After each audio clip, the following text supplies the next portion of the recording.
Welcome back to the Tangent Room, folks. It's another special edition of the Speed Round, where I'm going to very briefly discuss a. Oh, I got to turn the audio off on the YouTube. Jesus. I'm going to just very quickly rattle through a news story that's real. And, there's probably nothing funny about it, but maybe there is. I don't know. Yeah, not So every there's a story couple on the of former. podcast has to be funny. Yeah. So this is an old one. This sports story, like last week, I guess, or 2 weeks ago now, I think. Some of you have probably heard about it. And I have been enjoying watching the fallout based on the repercussions of this action. So, a couple of former NBA players have declared themselves eligible for the upcoming WNBA draft in protest of league's policies on transgender athletes. Ennis Cantor Freedom and Royce White have both declared themselves entering the 27 WNBA draft and declaring themselves transgender. Now, they're doing this for a good reason. And I think it's the way they're going about it is probably the funniest shit I've ever seen. But, like, welcome to gender equality, I guess. I don't know what the actual like downside to this is, because here's the thing: if they let those two players do it, they would sell so many more tickets for those whatever team those players wound up with. Right. It would be an automatic. That team would become profitable. It'd be the first time a WNBA ticket cost more than $25 ringside or courtside. You know what I mean? Yeah. It's one of those things where it's absolutely hysterical the way they're doing it, but like you can also tell they're dead serious. The WNBA has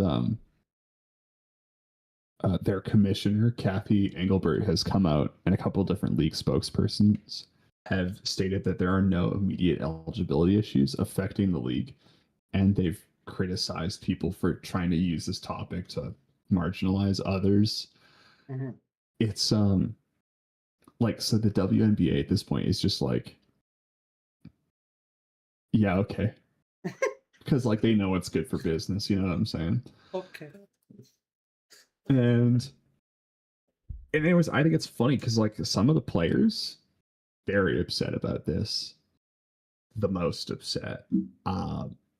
Apparently there's two more, or maybe there's four more. I'm just seeing an update here from trusted source Yahoo Sports. Let's see. They've spoken with two former NBA players, 3 G League players, and 2 European players who have interests in playing in the WNBA if the rules aren't changed. It's so funny. It's it's like an old Dave Chappelle bit where it's like everybody's for transgender rights until, you know, like LeBron James decides he's a woman, goes to play in the WNBA where he scores 800 points a game. Like that, this is that. We've hit it. It's not even a sexist thing. It's just like the caliber of player difference between the NBA and the WNBA is so staggering that it couldn't be fair play. And so that's my speed round story of the week. I have another one which kind of segues us into the thing, which is have you heard of the Volvo YCC? I have. Yes. Okay. There's nothing funny about the origin purpose or origin point of this car. It was Volvo's 2004 entrant to the Geneva Motor Show. It was your concept car. Yep. Didn't fucking it was designed entirely by an all-female this car? Yeah, most automotive journalists have done a skit about this car. I'm pretty sure the thing that Clarkson chose to make fun of about it was the fact that it was designed by an all-female team. All-female team? Yep. So it's its focus is on ergonomic, smart packaging, hassle-free maintenance, and universal usability rather than traditional cosmetic stereotypes. Right. So Okay, so it features this was 2004, and obviously you're bringing it up because something has portrayed it into the future now, the present day. no, I thought it was funny and I wanted to talk about it. Oh, So okay. it's got gullwing doors Yeah. so that you don't get door dings. Was actually like the actual Volvo blurb on this is way funnier than just what I've got through Google, unless I can find the original blurb. The thing I've always hated about gull-wing doors, though, is like, oh, you can have those doors so you can avoid door dings. Okay, but the problem is that if you're in a parking lot, which we've all been in parking lots, like let's take a Walmart, like a generic Walmart parking lot. A lot of people are parking so fucking close that you can't even open your door when it's a normal door. Your gull-wing door needs like quite a few feet of space to arc outwards and upwards. You ain't getting it open unless you crawl out through the small crack that's facing the ground. Like, unless you're willing to shimmy like a snake, slippery little snake. Yeah. You ain't getting in and out of that door. Like, and So just in my fashion sense, I do not like the look of gull-wing doors. So yeah, they look bad. Yeah. But like the Volvo blurb is like it's made with hardened stainless steel body panels, which are dent resistant. It's gull-wing doors, so you avoid door dings, and it's easier to get in and out of. It had an extremely complex personalized ergonomic system, which you actually had to be seated for the car. Seating being a motorsport term for like they physically take your dimensions. Yeah. And then seat the car for you. Yeah, like it is tailored to you specifically. Yeah. I'm gonna hold on, I gotta go.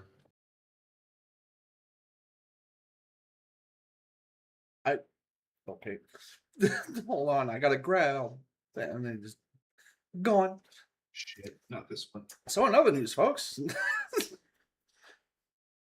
Here on channel 495. I'm so sorry. So it had like heel rests. So if you were driving in high heels, you had somewhere you could put them that wouldn't impede your foot's range of motion for using the brakes and stuff. Right. It was the first vehicle to have smart storage spaces that were like fit for certain things. The interior is modular. Plus, like everything in the interior is it's all seat covers. They're all machine washable. Yeah. My favorite part about this car that I think is the most clowned upon is actually the service interval.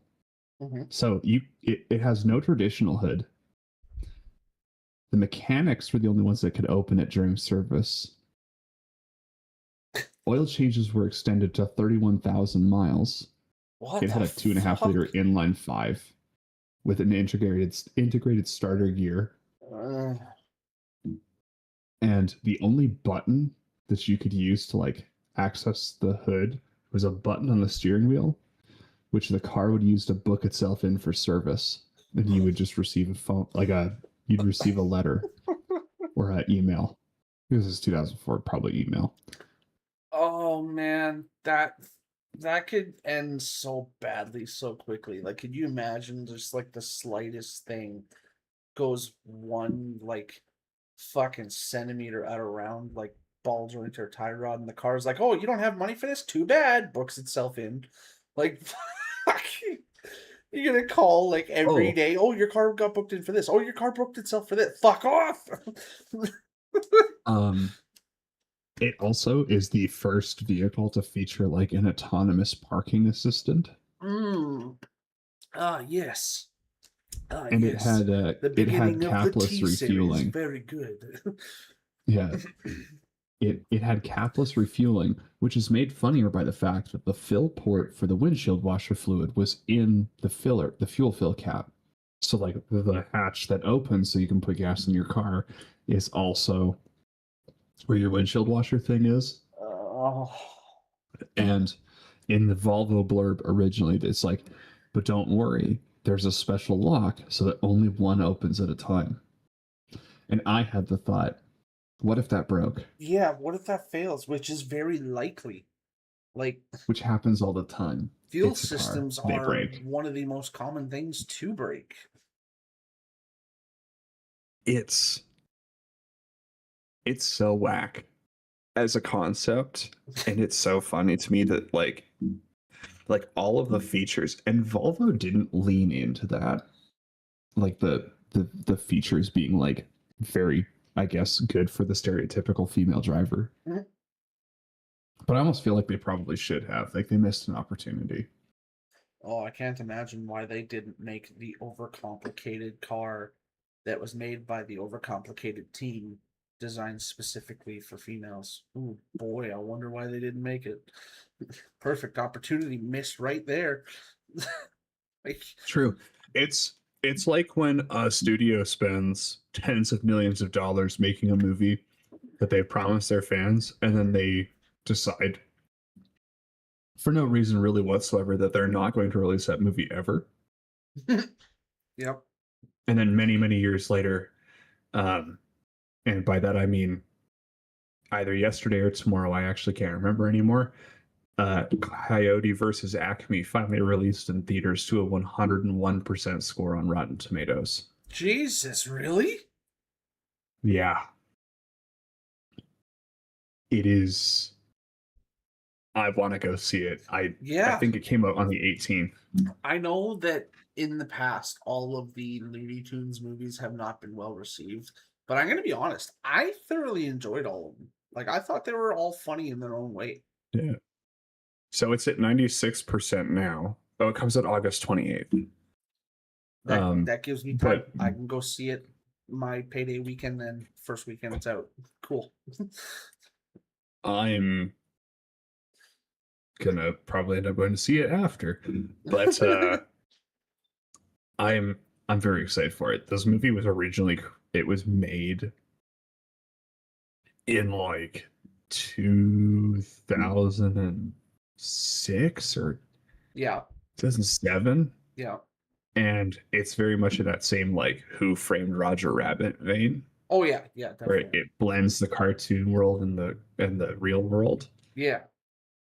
And then I remember just seeing trailers for it, and apparently they originally, so it was supposed to come out in 2023, and as a cost-cutting financial strategy to claim a tax write-off, they canceled it completely. Jesus. So Which is the same thing they did with Batgirl. Yes, that's right. So this has been a movie 23 years in the making then. I was wrong on that. I exaggerated for effect. It's 2023 to 26. Yeah. I think they started making it like 2021 was like when it was announced. Okay. Something like that they were making this movie. But still, it's been a while in the making though. Like it's hit Yeah. one of those ones that's hit a lot of speed bumps along the way, but has somehow managed to still make it through. Yeah. Did you know they're making a Clayface movie? Yeah. Maybe it's out already. Dude, no, it comes out in October. Yeah, no, I know. Have you forgotten that I literally just last Friday finished going through all of the Arkham series games? I'm a massive Batman nut. Hi, this is my name's William, and I'm here because I have an addiction to Batman, and I need help. Like, and I'm taking 12 steps to get away from you. Listen, I watch old Looney Tunes stuff, and sometimes the Muppets. I wish they would release the rights for streaming services to play the new Looney Tunes that was from like the late 90s all the way until the late 2000s. I I like how unhinged the new Looney Tunes are. Yeah, Like, they definitely feels like they took the collar off of Bugs and Daffy a little bit more. yeah, and they leaned into the stereotypes of all of those characters, and Did you notice that they made the Porky Pig more of a psychopath? yeah Of all they characters? so the new voice actor for Bugs Bunny, um, Yeah, because it's not Jeff Mel. Bergman. Uh, What? yeah, yeah, that sounds Because right. Mel died. Yeah, Um, so Jeff Bergman did an interview talking about becoming Bugs, yeah, and he was like, when I had to come up with like the angle I wanted to take for this, I had a really hard time. And then I eventually just wound up deciding that like I'm just gonna lean into Mel's unhingedness because Bugs is always crazy and there's always something that he says. Like he's got that one tell that he's just on some shit. yeah. And he's like I think Jeff Bergman's been Bugs Bunny for quite some time now. No, Um, it's well, Jeff Bergman still occasionally shows up, but Jeff Bergman was actually the voice of Bugs Bunny in the new Looney Tunes show from the 90s until the late 2000s. Uh, that's right. the voice of Bugs Because he was since Space Jam 2018. Bugs Bunny. Yes, the voice of Bugs since 2018 is actually Eric Baza. That's right. That's right. Mm-hmm. I knew that Apparently, Jeff because Bergman it's still helps with some of the other voices for select projects, though. the because Jeff Bergman originally did all of them. Yeah, He was like the one-stop shop. well, yeah, because he's the one that kind of took over for Mel Blanc back in the day when Mel passed away in '89, and Mel was doing the same thing. He was the whole voice cast essentially.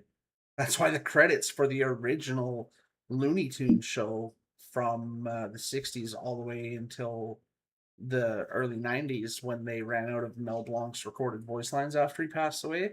That's why the credits were so short. Um, yeah, Jeff Bergman also very popular for doing a lot of Hanna Barbera Oh yeah, shows like the yeah. Jetsons, the Flintstones, Tom and Mm-hmm. Jerry. Tom He and Jerry would not. He he. was in Mike Tyson Mysteries. Yep. Um, He's one of those ones that a lot of people didn't realize was such a pivotal voice actor for our childhood because like he's right up there with Mr. Cummings, the guy who did like Winnie the Pooh and Ace Pilot um, from uh, Duck Dodger and it's not Burton Cummings, is it? no fuck, but you know who I'm talking about though. Yeah. Hold on. God damn it, this is not our night. Uh, Jim Cummings. Thank you. Hope would slap me because she's actually met him and he's actually a really cool dude.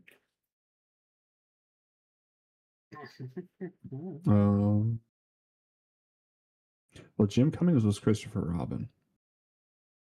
He was also Tigger and Winnie the Pooh. See? Yes.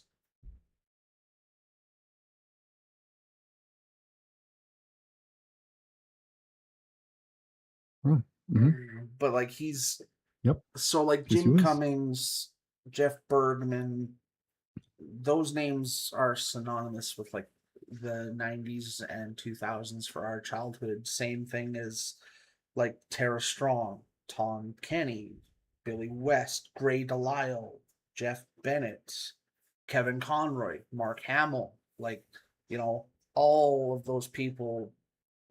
Our childhood would not have been as great as it was without those people. And those are just to name a few. There's like hundreds more that made our childhood what it is. Very true. Also, speaking of our childhood, I'm about to hurt you with some solid facts here. All of the cartoons we grew up watching, like Saturday morning cartoons, they are now being streamed on the Amazon Prime subscription channel, Teletoon Retro. Yeah. Retro. We Yeah. old. We have made Buddy, it Teletoon into. Retro. Teletoon Retro became a thing sometime around 2013.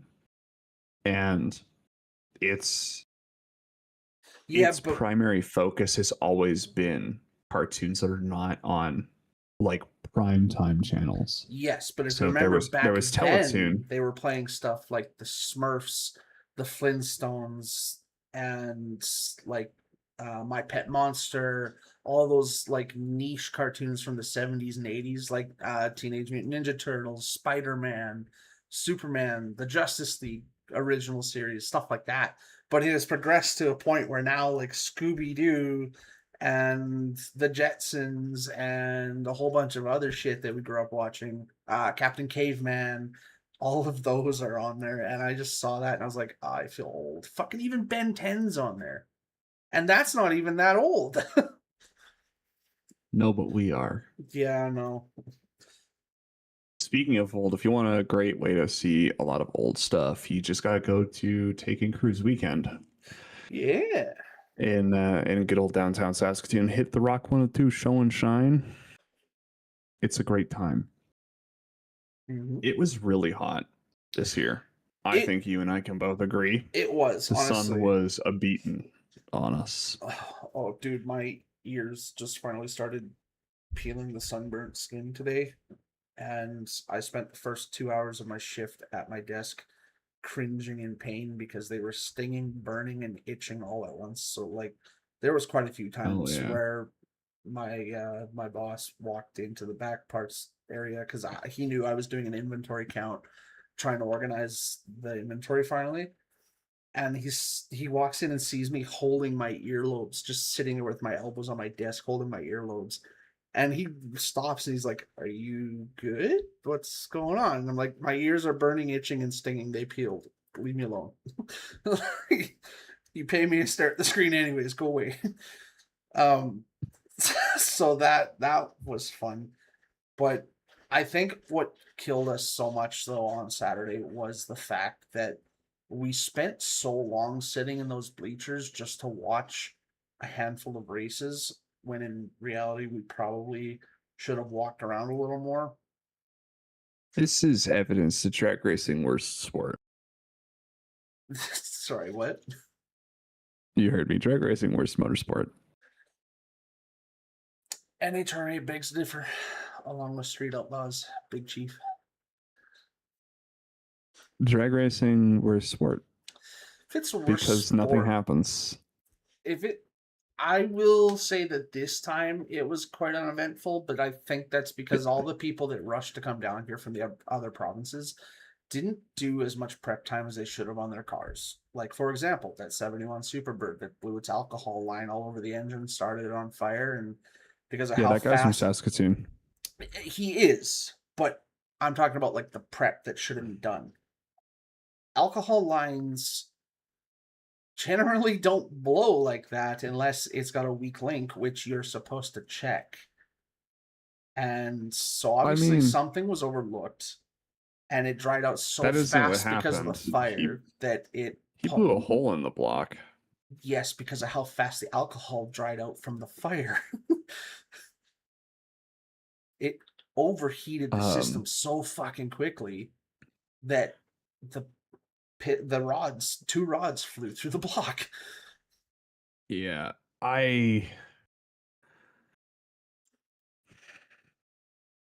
But okay, so I understand why drag racing has an allure, but like,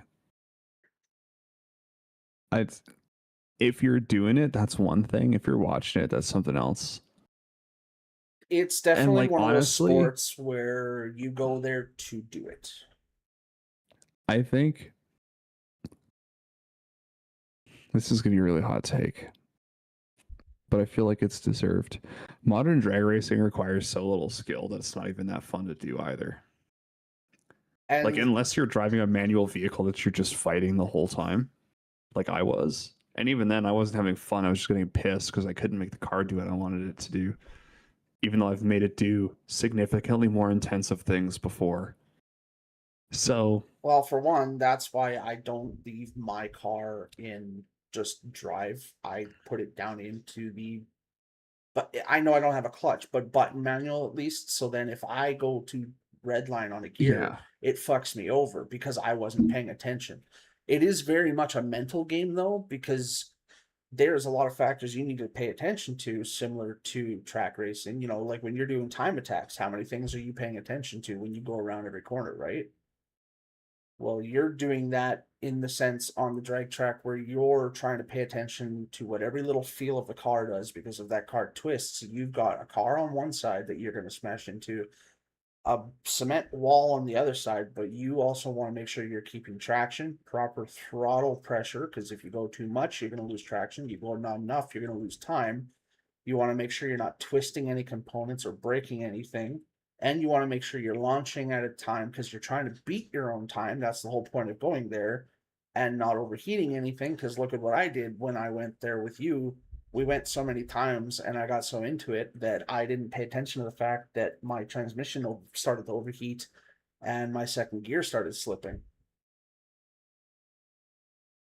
So Yeah. there's a lot of factors you got to keep in mind. And honestly, for me, it's I find drag racing more entertaining doing it.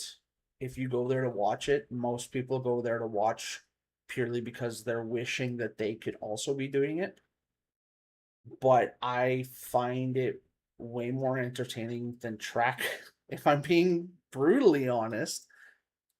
Just because I would rather listen to 10 seconds of loud noises to see who won because it's a quick race. It's like the TikTok of the racing industry. For people with short time spans, it's perfect. And for me, I would rather watch that than watch an hour and a half long race just to find out a guy from fucking 15th place moved up to 11th, in an hour and a half of racing. So by that logic, stock car racing also ass. I'm not saying it's ass. I'm just saying I find drag racing more entertaining. I'm really trying to get you in a box here. Yeah, I know. It's not working. It is working. You've admitted to two things I've already said. That's the first thing you've Thank said you for since I that. started talking. What the fuck are you talking? Okay, I'm starting to think that you have some sort of psychosis there, bud. Are you thinking No, things that you thought you said? You admitted that drag racing isn't actually that fun, and you said that stock car racing sucks. So that's so all I needed. You're pulling the journalist. Okay, so this is why Got your ass. this is why bad media makes good news, folks, because people like him taking All words press out is of good press. context. Here's- no, you know no. what? Bad press is good press. So- Good press is bad press, and no press is bad press. So there's a popular gun tuber from Texas that's running for Congress in District 23 Oh of yes, Texas. I heard about that. Brandon Herrera. Yep. And man, if you actually watch his stuff, you can, like, if you look at the news stories about him, all you have to do is do no more than go back on like a previous episode of the Unsubscribed podcast or one of his videos where he says verbatim, just watch them take this out of context. And then he says the thing in a joking tone and they all laugh. Right. And then 2 days later, there's an article about how Brandon Herrera hates the Jews and believes that the concentration camps should come back. It's like, that's not what he said. And it isn't even close. Yeah. And it's my favorite thing. And I honestly, I can't believe that they go after, like the media would go after a veteran like that, which I should state is a bit that the unsubscribed community has done. Everybody. The media, the worst, actually. So there is three things I want to bring up to you though, in terms of like drag racing to circuit racing. Not in the sense of like, I think you should quit circuit racing because of these factors, but I'm just saying like this is one of three of the major reasons why I find it more enjoyable. The first one being, for all intents and purposes, less wear and tear because the runs only last a few seconds. So when things break, you're not having to change them as often as like every time you take a lap on the track, something else breaks, and you're like, oh fuck, now I gotta make a mental note of that too, because I saw your video of you spinning out on the track. And then Nothing broke. I remember that summer actually you telling me that you needed new tires, new brakes, new suspension. Now, Yeah, so obviously, that that wasn't video, from the spin out, but it was just the fact of like how much wear and that tear was happened on the car, right? how long ago was that video? Do you remember? How many years? I don't know. That's the first time you've sent Was it? that to me. Yeah, but the memory should have shown you how long ago it was. It Also, was check out your me memory, blowing not past my mine. track. Yeah, but when you send it to people, they can see how long ago it was. I Okay. think it was 2 or 3 years ago. I'm gonna see. Anyways, I actually have our conversation on Snapchat open. it's to defend that video. No, it does not tell me. It should. It's probably it because says you sent it to me as a snap picture, so it probably said it when I opened it. But as soon as I went out of it, it just says that I opened your snap, and that's it. It doesn't give me any more info after that. So Now, I did Hold start on. out with the most questionable one, though. So while you look for that, I'm going to run through the other ones. In terms of people getting into the racing industry who want to like test out different fields of racing, see what they might like, or just get general knowledge and skill of what it's like to go at a very intense, fast paced environment, right? And see where they can improve things. The barrier entry into drag racing is lower than any other racing industry out there. You don't have to have a special license. You don't have to have a special car. You don't have to have any special regulations other than what the track tells you when you get there. And as long as your car passes the basic inspection, so no leaks, no obvious structural damage, you're good to go. That's it. It's shit simple. So it allows you to get into the racing world and experience things. And then from there, you can be like, okay, do I want to dish out more money to go to a different style of racing because different styles have different rules and licensing and the restrictions and all this, like what you do for your licensing for the circuit. For Time Attack, SIR doesn't do that. You can just show up, pass the inspection, and you're good to go. Yeah, but you don't have to do that. Like, so there is an equivalent in road racing to what you do, and that is open lapping days, where you Right. go and you pay a fee, and you're like they teach you how to be safe on track. They make sure that you're going to keep yourself alive. That's Which, a you know good what, point. I would say is better than it. A point in favor for Time Attack road racing on that one. We don't just throw our new drivers off the fucking deep end and assume they know how to drive. We teach them how to drive. And drag So racing doesn't. you're You literally have chauffeurs at the track that when you're lining up, they tell you what to do. If you didn't listen to them, that's on you, bud. But I listen to I know them how to drive my every car. time. I don't need to know fucking. I don't need to know what they think. It's my car. I own this car 6 years, brother. Exactly. I can see my house from here. You 7 just beers proved is my nothing. point there. So, anyways, you pay $120. Mhm. I think is what the club that I belong to charges now, which is too Okay. much, but Okay. Yeah. irrelevant. You get an instructed session, and then you have an instructor ride along where you are speed limited, and then you have to complete, I think it's 2 more speed limited sessions beyond that, Okay. where the instructors and the stewards are all watching you. Yeah. If you prove you straight up can't fucking handle it, they say, hey, it's time to go home. You're done for the day. Do they give you your money back for what you paid for that session or no? Well, so you're granted the opportunity here. This is usually where it goes, and sometimes they will give you your money back depending on what you choose. It's so circumstantial. So you have 3 sessions in the morning where Right. you're not allowed to exceed 130 kilometers an hour on the front straight. Okay. That's moving pretty good. Yeah. If they find that you spin every time you enter the first corner, or you can't make it through the S's, or you've just about killed somebody because you won't let them pass properly. Right. Whatever the case may be, you've got to be pretty fucking stupid to get told, yeah, hey man, you got to leave. But generally, it's like a full track ban, and they just give you your money back if it's on the extreme. Otherwise, if it's just like a, hey dude, your car control is bad and you need more seat time on track, Yeah.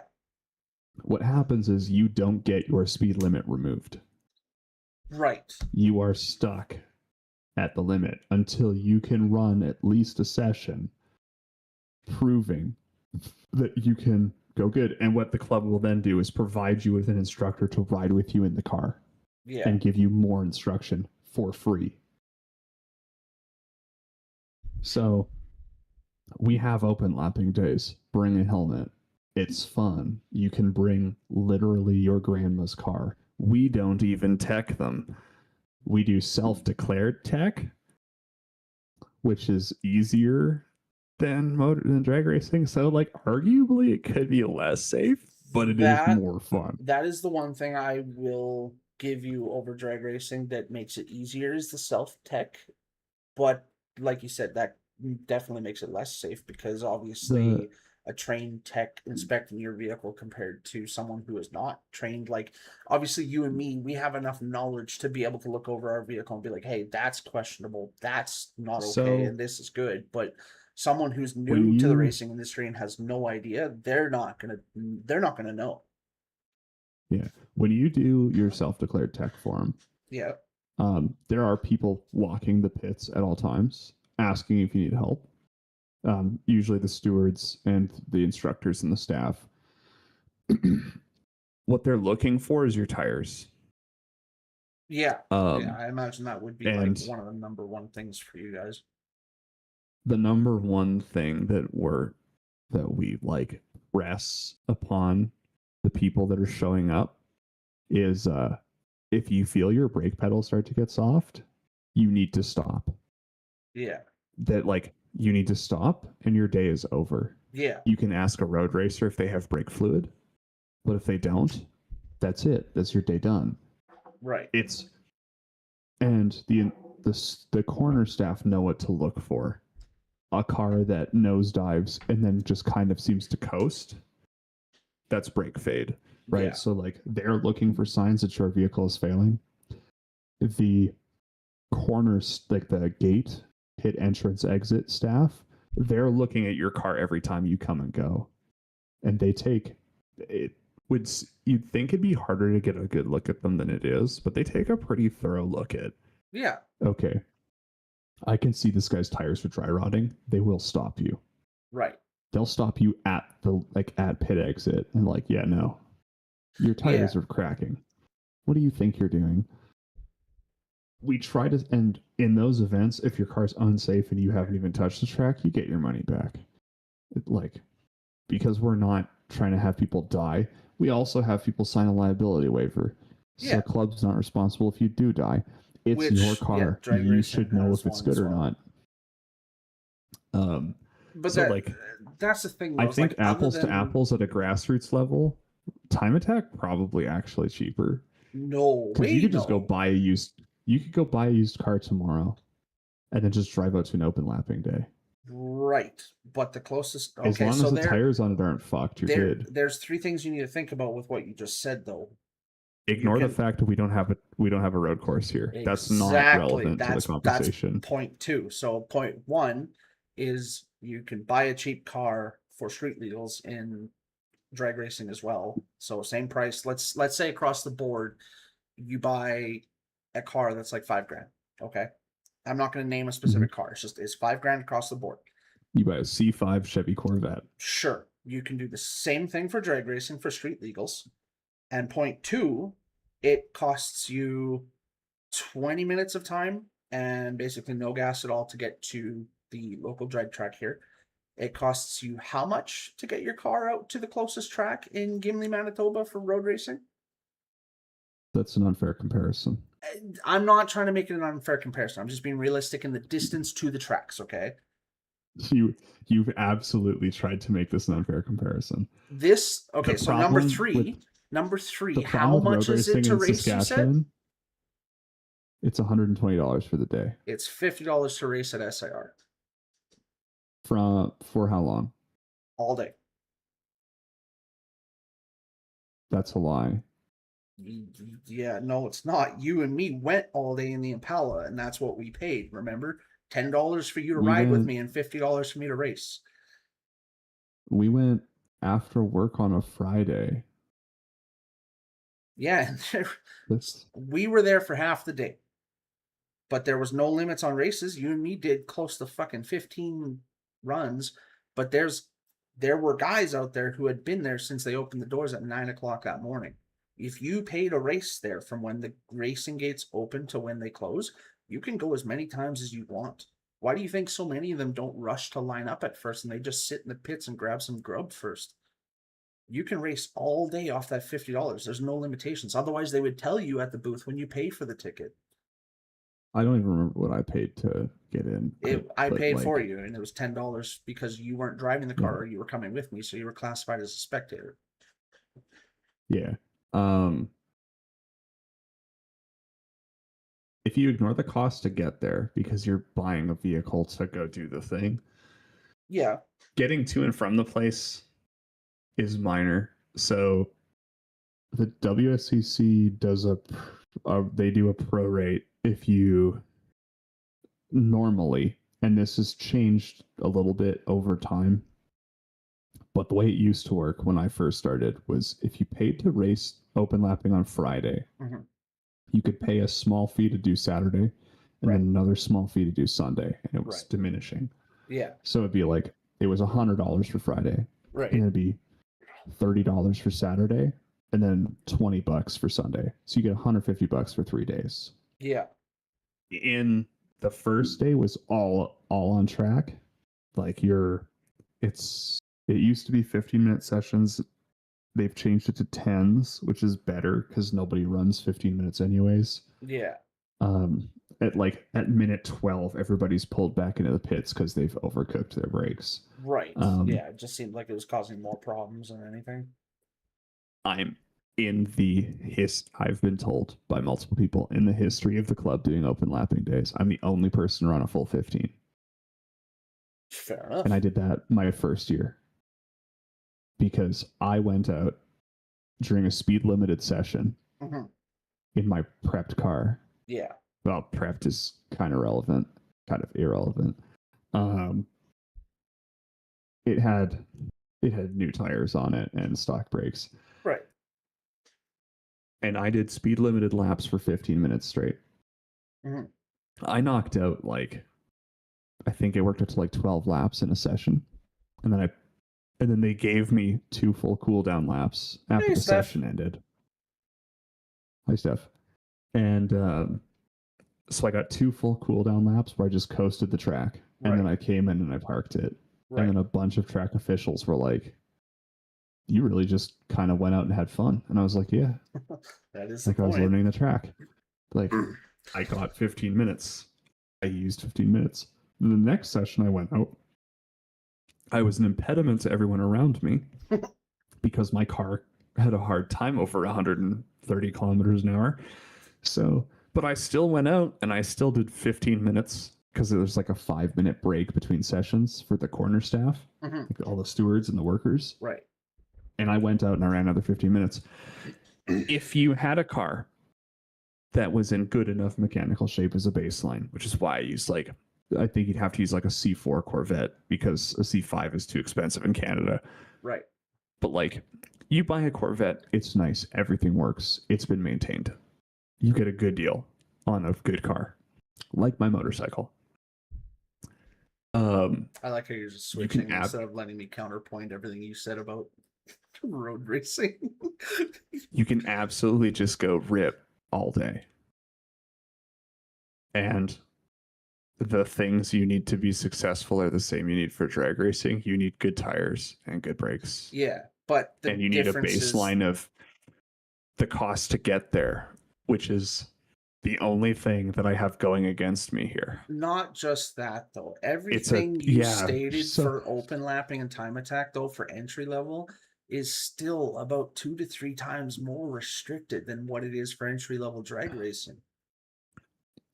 Okay, so we did 15 passes at 15 seconds a shot. Yeah.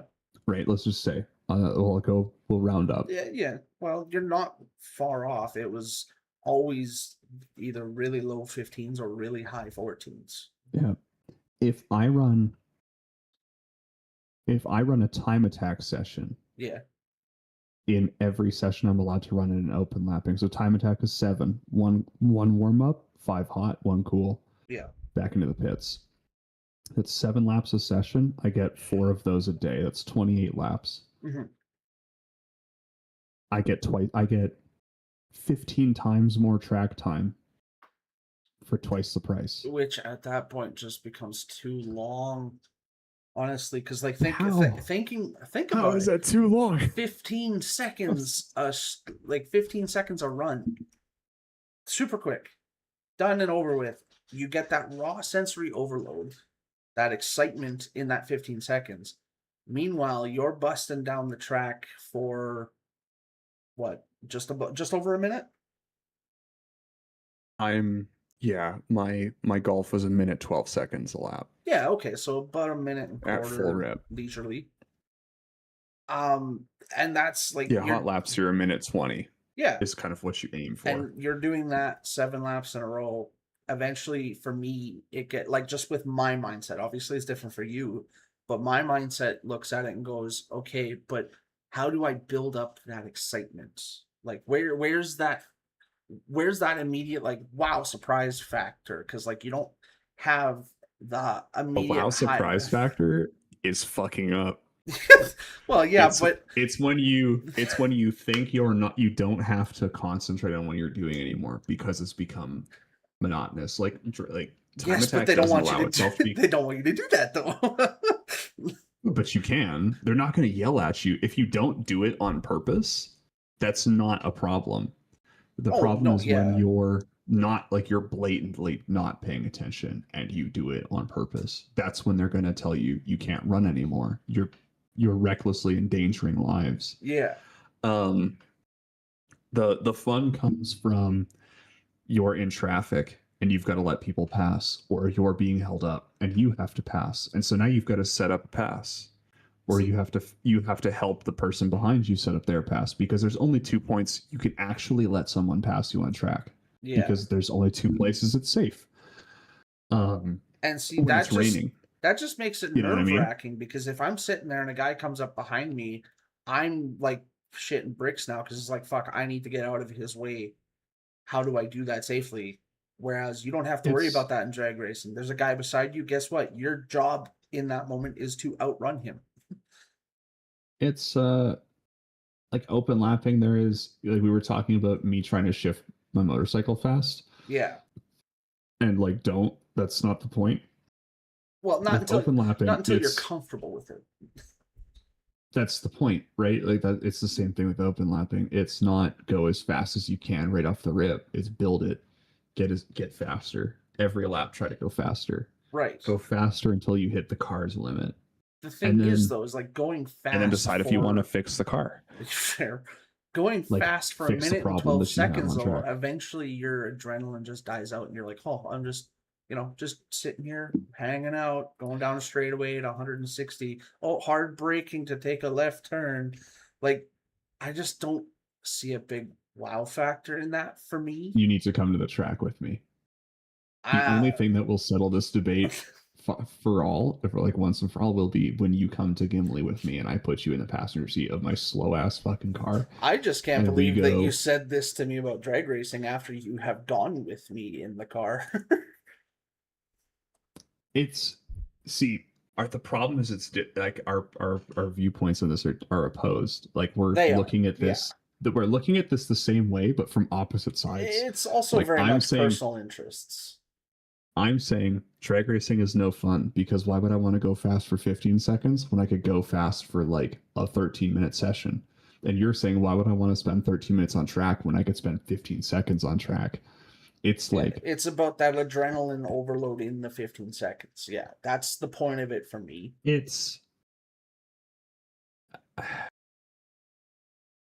There's such a colossal disconnect on Well, like and your perspective of road racing. Well, and because that's of the thing is, I the never said limited road racing. experience on it, I never said road racing was like road racing shit. Time Attack. Like I did road racing. I would happily. Road racing sucks. It's because if you want to be competitive, it's violently I expensive. just said I didn't enjoy it as much as you do. I don't think it sucks. And like, it's not a matter of having a lack of experience, because I did that when we were testing motorcycles for Fun Motorsports when I was building them. We used to have a dirt and road racing track, the Rat Hole, out in Warman, and that's where we tested the motorcycles. And I would do open and hot laps with bikes and stuff. So like, I've done it. That's the thing yes, the is, karting track. that's the thing is, even on a motorcycle, you eventually sit there and go, oh, here comes another turn again, better make sure I don't scrape my knee on the ground. Like, I just Have you ever gone go-karting? Actually, no, that's the one thing I haven't done. Okay, that's the only valid comparison to like actual track experience is go-karting. If you enjoy go-karting, you will enjoy going down the because open lapping is just go-karting on steroids. That's the whole point. Not gonna lie, I feel like I would. I feel like I would enjoy open lapping way more on the motorcycles I did than in an actual car. Like, well, probably because they're faster. Yeah, and I did that as a baseline. And I still, because the problem is eventually the adrenaline for me and that wow factor wears off after like a lap or two, because you know what to expect at that point. You just need to make sure you're focusing.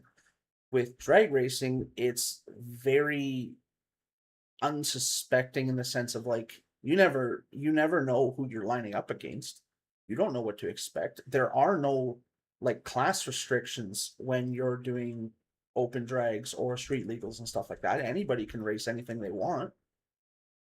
So like, that's kind of the big wow factor for me, is you don't know. You could be lining up beside a 2005 Dodge Magnum that has the V6 badge on it, but when you actually lift the hood, it's a fucking Hellcat under there, right?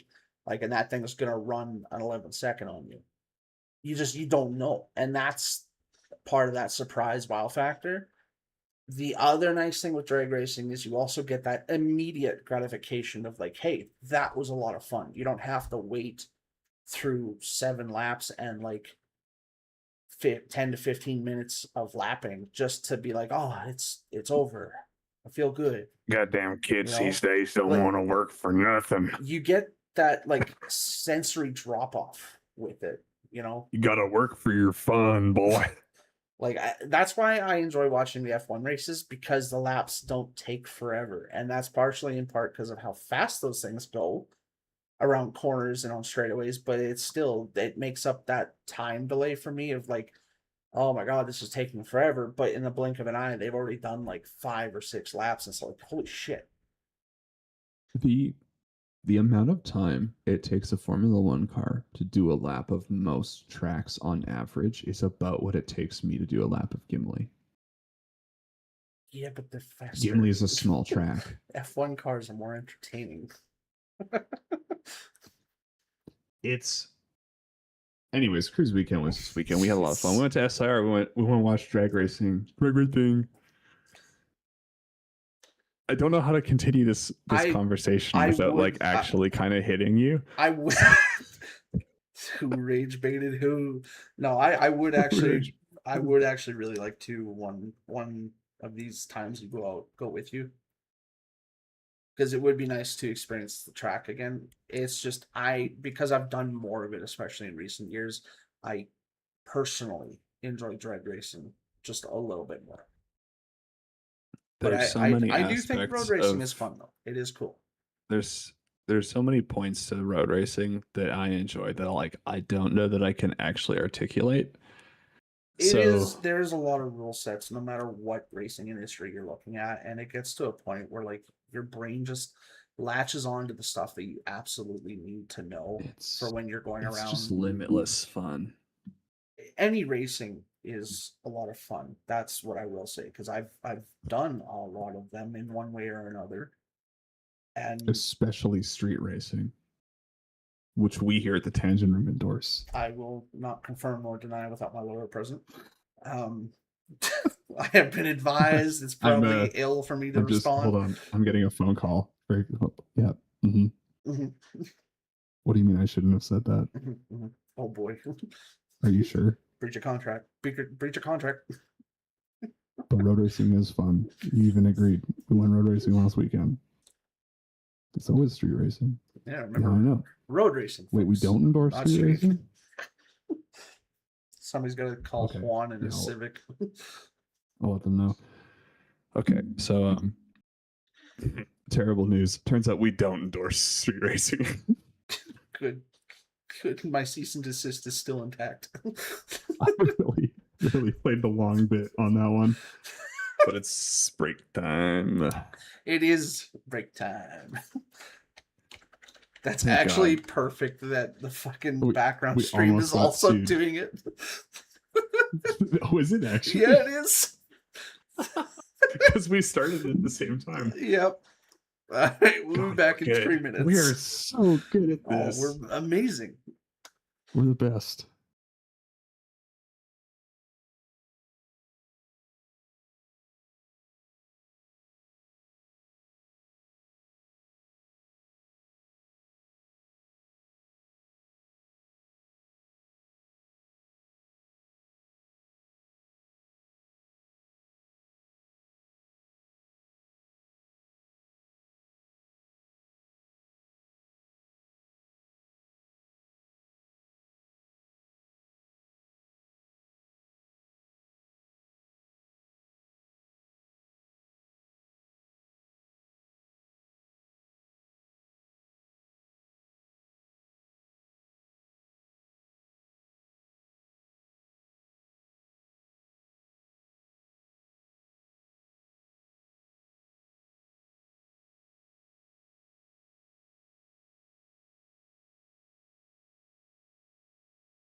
Street cars can be fast in any discipline. That's Yeah. Not the point. You end up in this realm where you've built a car that's only good at going in a straight line. Yeah. So, well, and the thing Trying to so like you can build a drift car and it Mhm. will be good at other disciplines Yeah. because those parts work for other things. Right. It's the adjustability that allows you to drift. And Whereas I'm gonna say that's with a actually drag car, a you con. like lock everything in. You're getting it as close as you can so that when you get the hit, everything lines up dead perfect and you go straight. Yes, but that's But that doesn't usually necessarily just help you on turn. that's usually just on the drive tires though. Like if you think about it, like the common misconception with drag racing is that a lot of the performance parts that go into the entirety of the car a lot of times are the exact same brand and part that some guy's going to put in that car he's using for circuit racing. It's just the dial in and programming and tuning that's been done to the cars are different for their specific uses. But if you were to not do that and put the same part in both cars across, they'd be good for both disciplines. And that's kind of like what I want to do. Because, like, if I put in a front and I back think sway the bar only way to system do so it, that I don't twist my unibody when I take off straight from the line, you know, if I take a corner now on the circuit track with those same sway bars, they're also going to keep me from fucking throwing my car into the ditch, you know? Like, the only way to do this apples to apples is you have to go and buy a 1984 Camaro Z28 and build it to go drag racing. And I'm going to build my Z84 Z28 to go road racing. And what we'll do is we'll film a series of videos where we do other disciplines with them. we have to make sure that So we're we'll putting the start- exact same parts in. No, Yeah.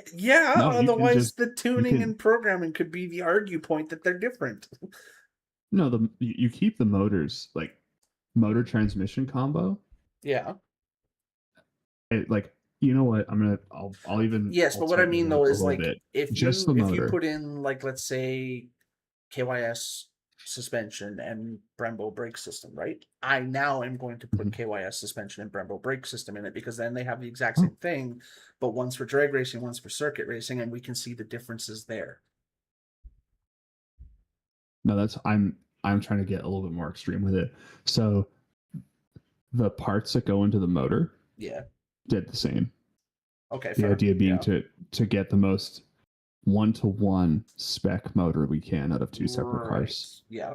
But you know, for drag racing car, automatic. Road racing car, you're gonna want manual because it's you can do an automatic on the track, but a manual is a little bit better for, you know, access to your power band, stuff like that. Manual's still better for drag racing too. I don't. Eh, Automatic is just for the entry level people because they're not used to drag racing yet, so they're doing what's comfortable, so they don't have to overthink it. But no, if you're like, like I said, there's a reason I put mine into manual because then if I over rev it and miss a shift, the car's like, "Hey, stupid, you missed it." It's not going to do it for me. all the top level drag cars are automatic. Who the fuck told you that? The NHRA.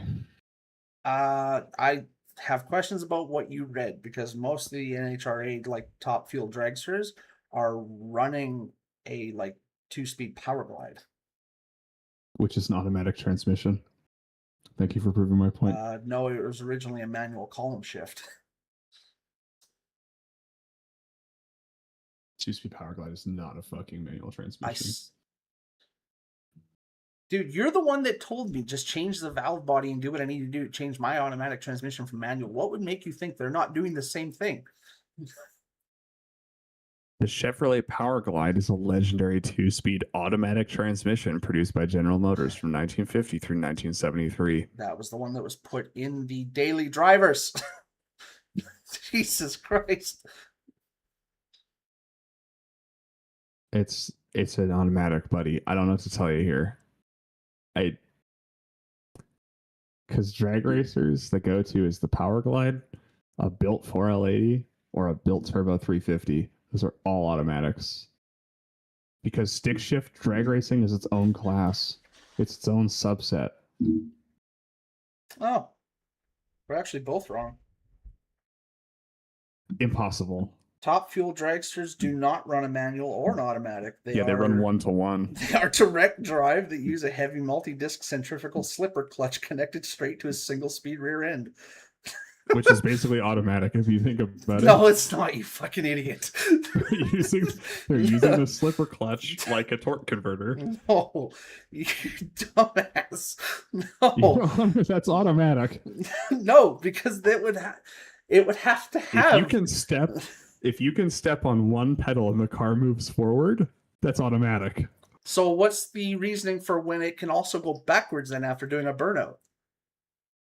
There are Easy. no gears, shifting disengage the mechanisms, torque clutch. converters, or traditional transmission housings with those. It does not classify as an automatic or a manual. Therefore, both of our arguments were wrong. It's a high stall. You notice, folks, how I have admitted that I was wrong, and somebody else has not. We can see who has a problem with admitting when they fucked up. It's not me. Jesus Christ. Considering you literally just stated that the Power Glide is a manual. So, anyways, where were we even fucking going with this? I think you were starting to lean into your motorcycle because you got a motorcycle, and I'm assuming that you have your. We were learners talking now? about building Camaros. So here's I'm going to finish this thought in case you ever buy a Camaro and we end up going through this. Which I won't. So the point being, the only way to do it fair would be you build it to be ideal for drag racing. Ignoring what parts I put in my car. We try to keep the engines as close as we can. But you go with your transmission that you want, you go with your rear end, your suspension parts, your brake parts. Obviously, for wheels and tires, you can't do drag pack because then you can't do other discipline stuff. Can't be big littles. You'd have to come up with like a real wheel and tire setup. But like beyond that, build it for drag racing. Yeah. Do whatever tricks will make it drag race better. And then my car, I built to do road racing better. I put the parts into it to make it turn corners fast. And then we throw them down. And we could literally start with drag racing.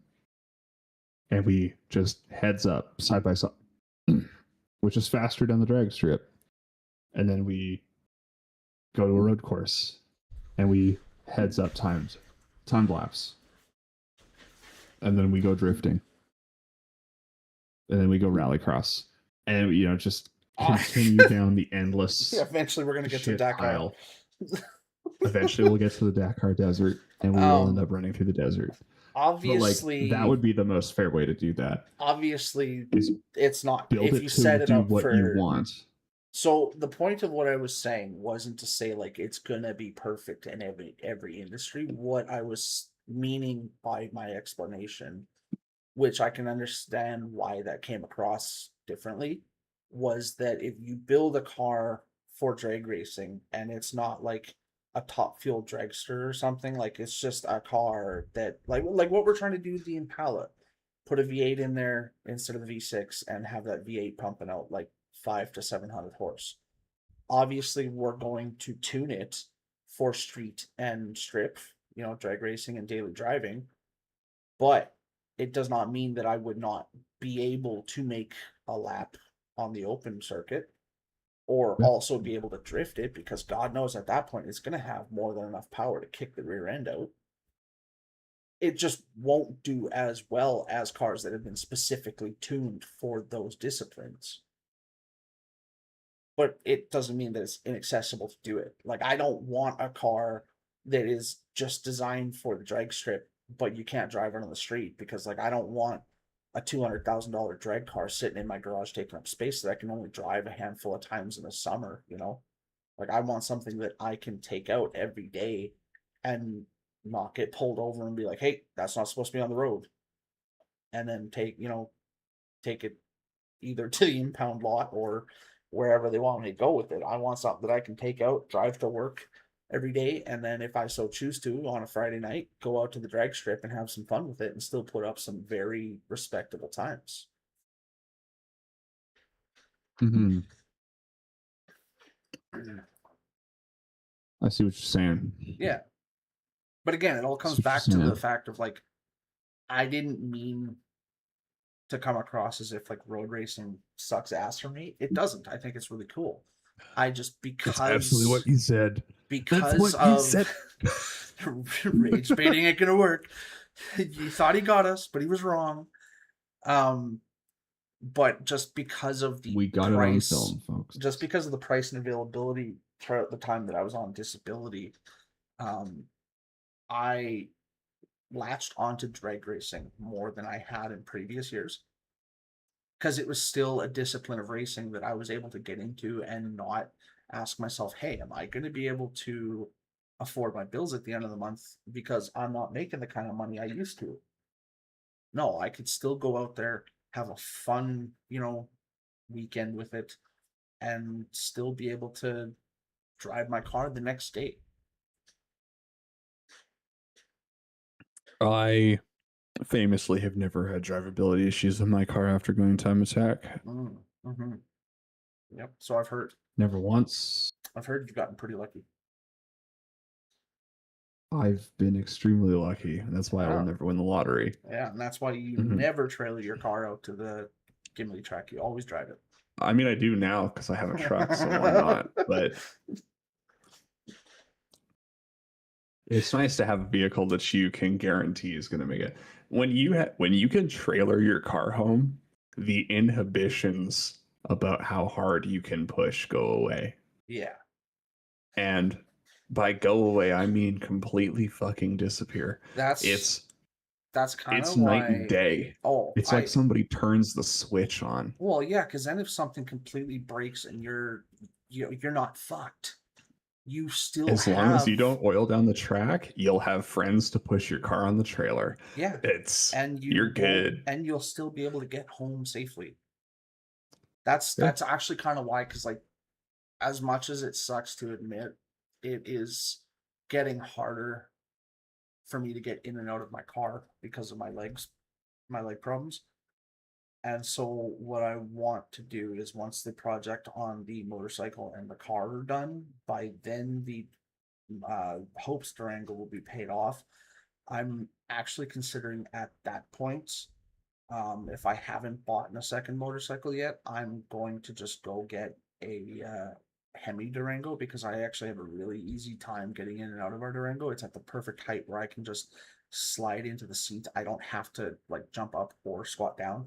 It's like my ride height perfectly. But I would want the V8 model so that I could tow my car on a trailer. I need to put helper bags in my truck. Fair. I would Sooner obviously than later. probably have to do the same thing for that Durango, but that's just kind of like my thought process. Because if I can do that, then I would be full bore, like, hey, let's take the V8 Impala to the Gimli track and see what it does. I'm sure people would enjoy seeing it regardless, because it's not something you see every day. You know what I'd actually really like to do? Huh. I'd like to buy one of those new Rumblebees and take that to the track and see if they'd let it go. That's fair. And then trailer the car behind it. Yeah. And so you drive a supercharged 6.2 liter basically a super truck Mm-hmm. with a built time attack car behind it. And they're like, oh yeah, what are you racing? Open laps today, just a truck. And then they hit you, everybody universally, the reaction be, huh? It's like, yeah, I ain't even gonna unload the car today. I'll do that at the end of the day. I feel like that would go really hard if you lowered it down the way the late 2000s Dakota RTs were. Like, you remember how they had the really long box, but the whole body was lowered down to the ground? Have you seen how low they are? No, they are low. Yeah, I imagine they are. That's not what I want to press. They're like SRT 10 Ram low. And they're wider. Like, they're wide body half tons. They're nutty. Oh yeah, I love them so much. Those are definitely low in comparison to the normal Ram 1500s, but I'm talking about like Dakota RT low stance. Do you remember how low those things were? Yes. Like that. That low. That would I give you some mad stability. I definitely remember it's but yeah, I made the joke to Buddy the other day. I was like, "Do you know what their track width is?" And he went, "Why?" And I went, "You know why, and you know what my next question's gonna be." And he went, "Are you gonna try and track a Rumblebee?" And I went, "I'm gonna try." Like I would trade in my truck tomorrow to Oh get a yeah, Rumblebee. yeah. And see you later, Hurricane. Don't need that where we're going. Yeah. No, I'm not gonna lie. I've See, actually had thoughts of the like, scary bit about that is that like I already know I can afford the payment on that truck yeah, because I'm making it right now. yeah. So it becomes a game of how fast can I write off my current truck in order to get Rumblebee. Oddly enough, and maybe it's because I've done it, but the one vehicle I've owned throughout the years that I've never had the thought of like, hey, I want to race this is my motorcycle. Like I've never, because like obviously it The moves guys at quite quickly. SAR showed me why I would never want to do that. Honestly, That shit's those, scary. because they're set up properly, that would be really fucking fun. I would happily do that. But That would be mortifying. my bike in particular, I don't know. Like even taking it, obviously it'd be street legals kind of thing, race what you bring kind of thing. But I don't have that inclination. When I sit on the bike, my first thoughts are, man, I'm gonna enjoy this day, listening to some tunes, just cruising down the road, listening to that engine growl. But I never have the thought of like, it'd be really fun seeing how fast this thing goes down the track. Oh, I have another piece of news from the speed round that I forgot, Oh, but I just remembered it. So, the most popular motorcycle comm system yeah. is Cardo. I was hoping Yeah. you'd fill the blank on that one. Sorry. So, Cardo has a series of helmet comm systems for motorcycles. Yeah. And yeah. like they specialize kind of across the board. It's not just bikes. You can, if you have the app on your phone, you can use it in your truck and it'll work just like a comm system. Mm-hmm. So, which I discovered today because I have the Cardo Ride app on my phone. Right. So, they put out a new update today, which affects all of their dual mesh communication head units. So, the Pack Talk, Edge, Duo, and Pro. Right. And it adds proximity chat. And it increases the number of active amazing. riders you can have in a call to 31. Jesus Christ. See, I use one. If you have a Pack Talk, yeah, and you download the app, you can put it onto public mic, and as you're cruising around, you can just occasionally because the Cardo tells you when someone's joined your call. Yeah. You can occasionally just have someone pop into your head. I don't have Cardo because I don't have the money for that. I also don't have like the top tier brand, which is Sena, because again, don't have $800 for a set of Bluetooth speakers for 2 helmets. What I do have is a lesser known brand that is similar to the Cardo in terms of like the functions, just it doesn't have the proximity chat, obviously. Is Momon. I have the Momon H4 Pluses on my helmets. Like you saw the one I had on the side of my full face when we were riding to Eston. That's Momon. Yeah. The matching one is on Hope's pink and black helmet. But they do the job. They do very well. The only downside to them is when I have them hooked up specifically for calls, and I have my GoHawk speakers on the handlebars set up specifically for audio, they still cut each other off. So like if I'm listening to music on these speakers and I get a call, it turns the music on my speakers off. and vice versa. If I'm on a call and I press play on my music again, thinking, oh, there's no reason why these two shouldn't be able to play together, because I have the functions shut off so that one is like opposite the other. Spotify turns my call off, and it's like, can you just fucking not, bud? But all things considered, I can't say I can complain about that, because the only reason people ever call me when I'm on the motorcycle is when it's an emergency. So it's not like I get interrupted very often. But if I really wanted to, So, I can also have music playing through the Momon anyways. So like I have access to music no matter what I do. I prefer the speakers on the handlebars in that sense, because I can still hear what's going on around me. Whereas if the music is playing directly into my helmet, my head needs to be on a swivel at that point, because I can't hear what's going on around me. So I have to be visually prepared. And that is one of the like unspoken dangers of motorcycles, is until you get like second nature of what you need to be watching out for and doing constantly on the motorcycle, you need to be able to hear everything around you, because if you don't see a car that is like beside you and it's locked up its brakes, you need to be able to hear it, right? Because you need to be able to get out of there. You have a split second to make that decision. But if you can't hear it and you're looking the other way trying to assess something that's going on the other side of you, that's not good, because now the potential danger has just skyrocketed. So that is kind of one of the unsung dangers of riding motorcycles, but it goes back to that thing as like, as long as you're diligent and not an idiot, you're going to be completely fine. But that's the same theory that exists with all forms of driving and all licenses. As long as you're not an idiot, you're going to get it, you're going to understand it. It's the rule of the road, right? Like, you respect the road and it'll respect you. But if you don't and you drive like an idiot, well, guess what? You're gonna meet a few fates that most people would rather not. Yeah.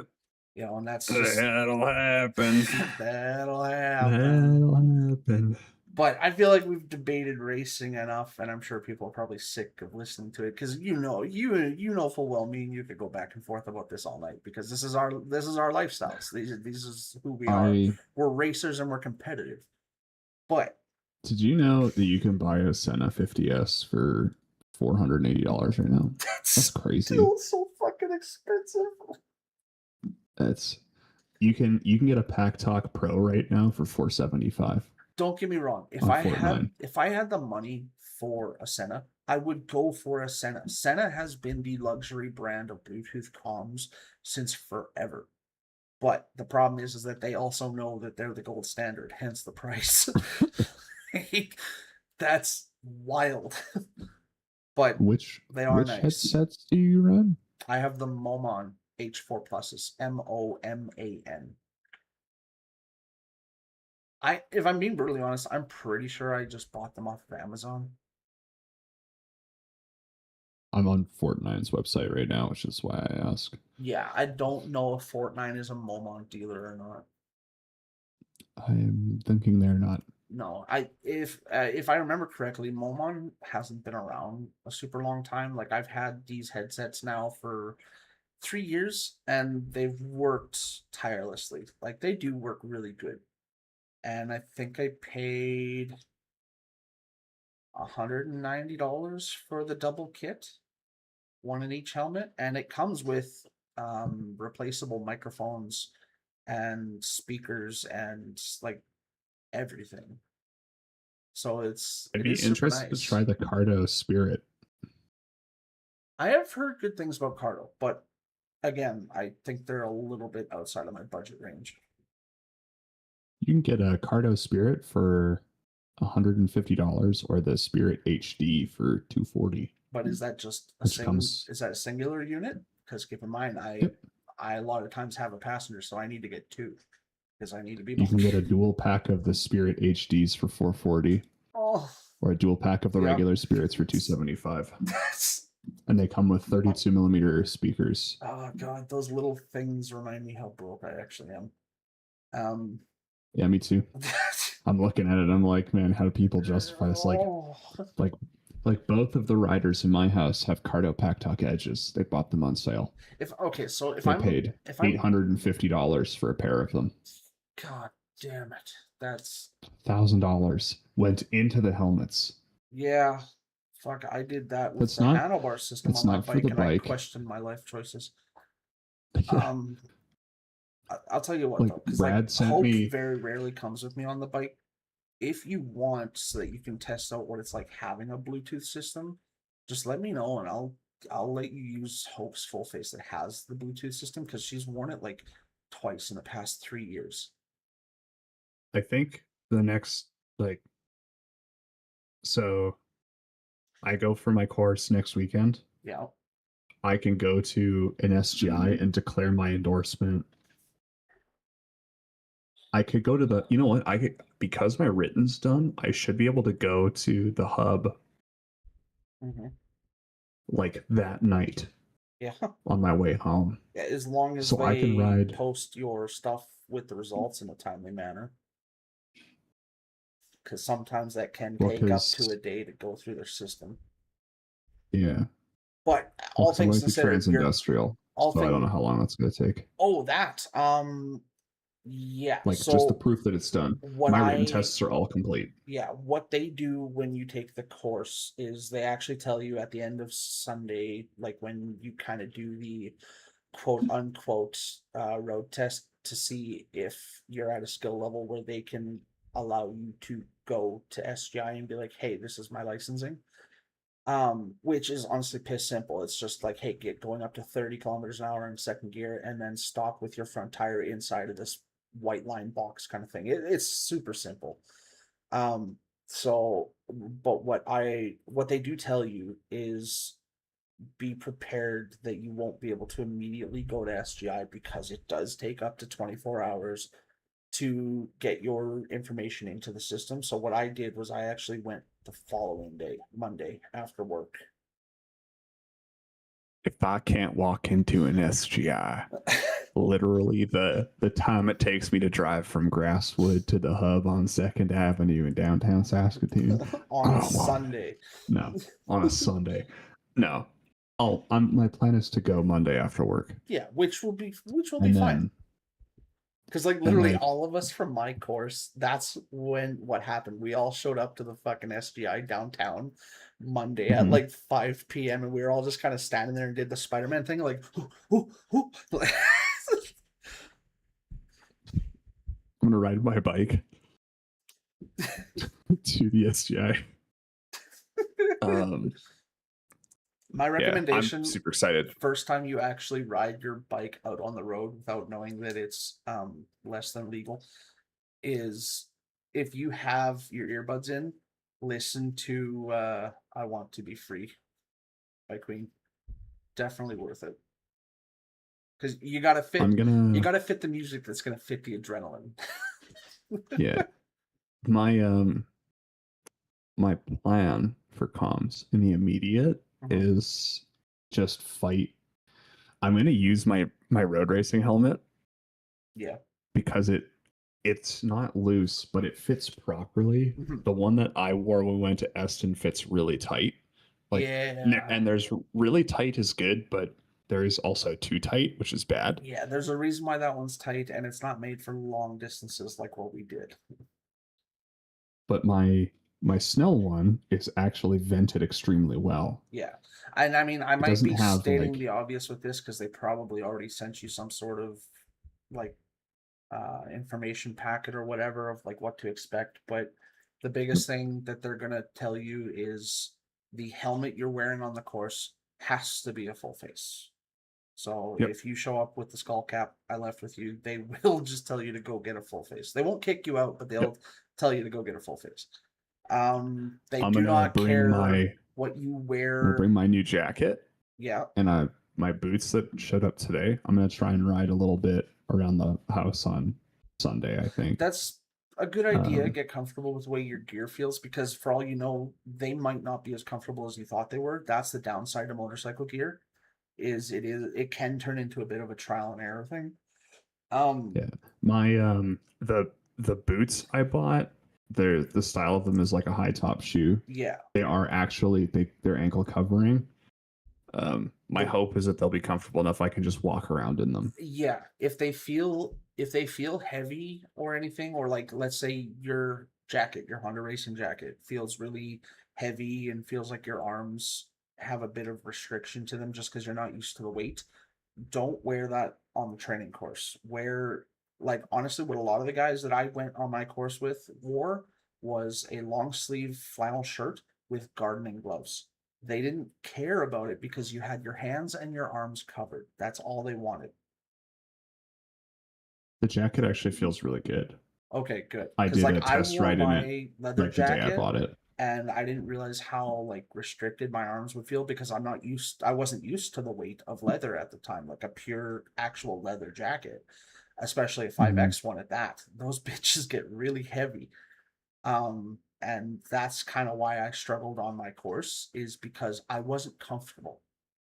And I felt like I was constantly fighting my own body. Now, obviously, I was on bikes that weighed less than I did, but it doesn't change the fact that on top of me making the bike top heavy, so therefore balance became a issue factor, but I was also uncomfortable myself because of the gear I was wearing. My course became a struggle to the point where I actually got asked at the end of Saturday if I was sure I wanted to get my motorcycle license because it just didn't seem like it was for me. I showed up Sunday without the leather jacket, just a long sleeve shirt and my gloves, and I aced the final like little road course test that they set up with no points, like no points against me. And so like Mhm. it wasn't so much an improvement thing. It's you need to be comfortable. Yeah, it's I need more time in it, but like I've worn it a fair bit. I'm gonna pull the liner out of it for sure. That's nice when it has a liner, like to take And out. Yeah, like I can't lift my arms right. super high just because it's padded. Like it's got padded shoulders and arms. Right. The Like biggest thing is as forearms. long as you can lift your arms safely to shoulder height. Yeah, And the that jacket lifts and because that of the shoulders, but yeah, and that's really all that matters because like that's actually why one of the reasons why the law has been put in place here, or is trying to be put in place here, that ape hangers on cruisers will not be allowed to be any higher than shoulder height for the rider anymore because of the fact of how unpredictable and unsafe it becomes for multiple reasons. you have no control. No, you don't. There's no And power here. I've ridden a lot of 'Cause- bikes that have ape hangers that high, like that Counts Customs Harley that I rode when I was at Fun Motorsports. I don't think I ever sent you the pictures of it, but I know I've talked about it a few times. But yeah, it was a 98 Softail that the guy actually had papers in the saddlebag from when he took it down to Vegas and had it done by the Counts Customs shop. And it was a really beautiful bike. It was done up in pumpkin orange with his typical tribal pinstriping up and down it. And holy shit, the paperwork had the price tag on it. I would never pay something for that. Um, but it was a really nice bike to ride, but it had ape hangers, custom spiderweb ape hangers. And the handlebars were as tall as my head.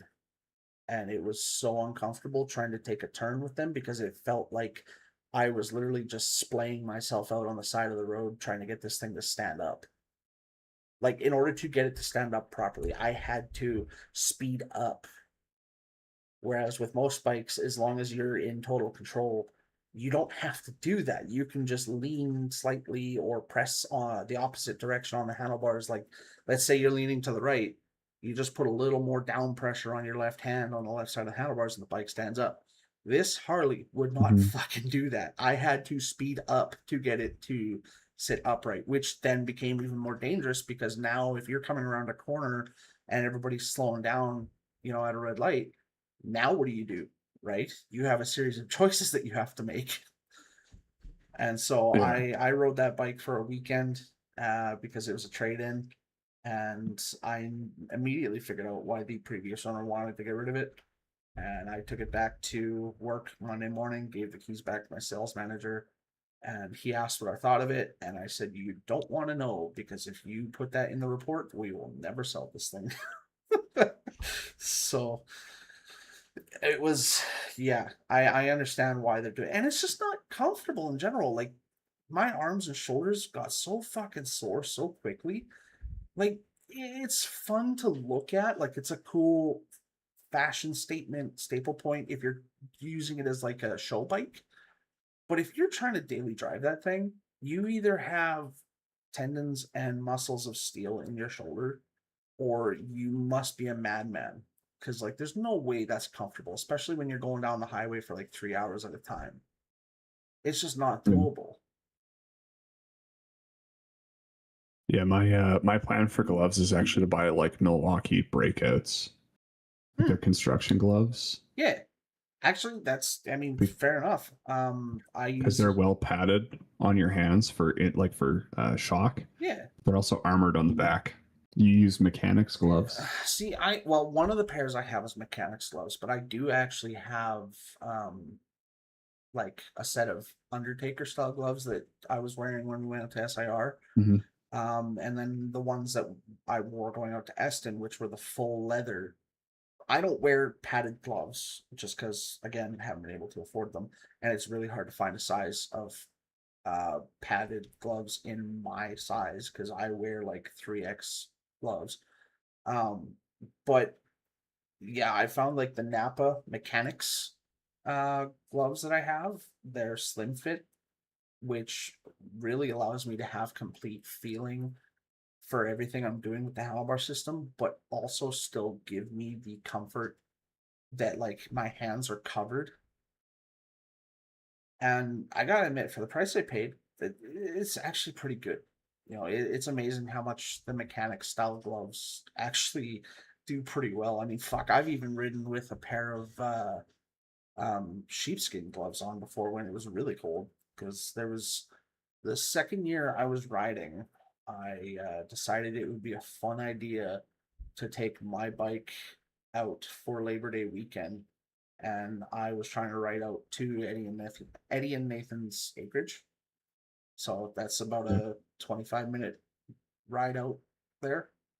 Um, and it got so cold that about 10 minutes on the highway, I had to pull over and put my hands right on my valve covers to warm them up because my hands were stinging and going numb from the freezing cold. So I ended up Yeah, I having. couldn't do exposed hands like anything. They've No, got to be concealed. I had my leather gloves on. That was the scary part. So thankfully, my mother was following us out, and she had a pair of my work gloves in the van with her. And so I put you know those really thick sets of yellow work gloves you can get from Costco that have the sheepskin on the inside of them. They come as a double pack. Yeah. I had a double pack of those, and I put one of those sets on over top of my leather gloves, and I rode like that all the way there and back. And even then, by the time I got back to the city and parked the bike, my hands were starting to get cold again. That's how intense the cold I was riding in was. But you do it for the love of it. You know, it's just the love of being on two wheels, the freedom, the wind in your face. Like, there's just something about it that you're willing to deal with.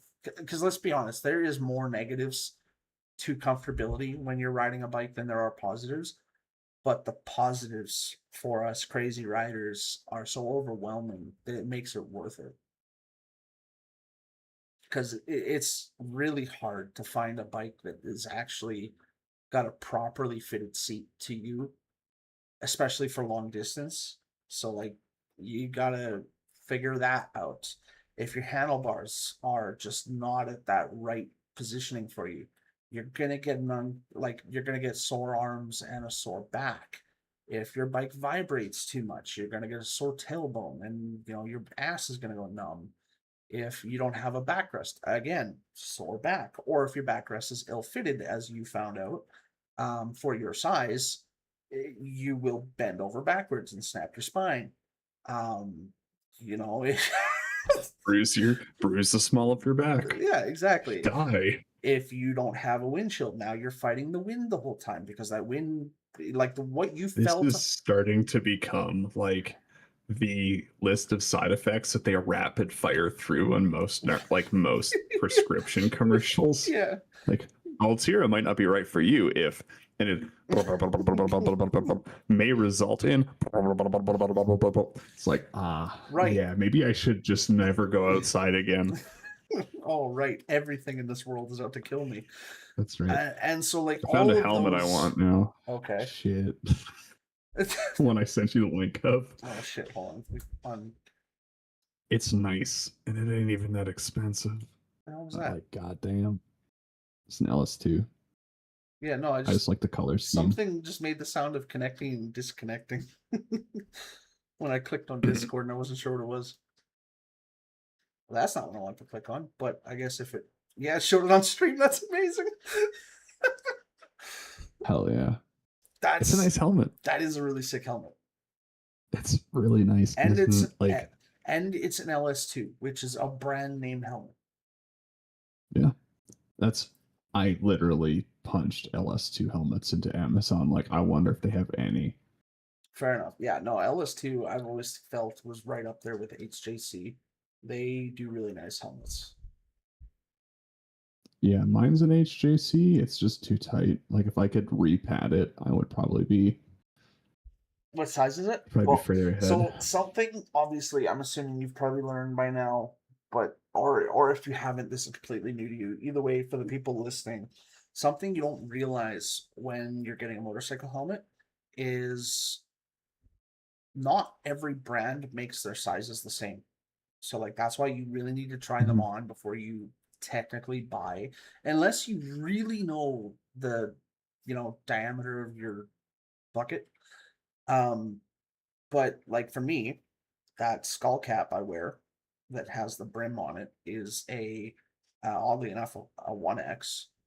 My full face helmet that I wear, my modular, that is a 2X. The skull cap that I left with you, that one also fits me, but because of the way they made the padding on that skull cap, that's a large, and that fits me. So like it's all what are you looking at? Dude, all I see is black in the background. Oh, hello. Nice beer. I was just showing the people, the ladies and gentlemen at home. It's not a beer, it's Jones. The damn. helmet that I'm looking at buying. Now I want to pop. You bastard. Gotta get you a cold soda. Oh.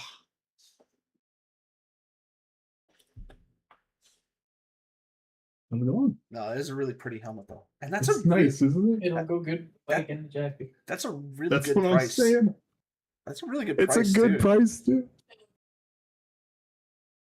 Like usually something like that. Like if you were to walk into recreational supply right now and try to buy something like this, you'd be looking at like $500 or $600.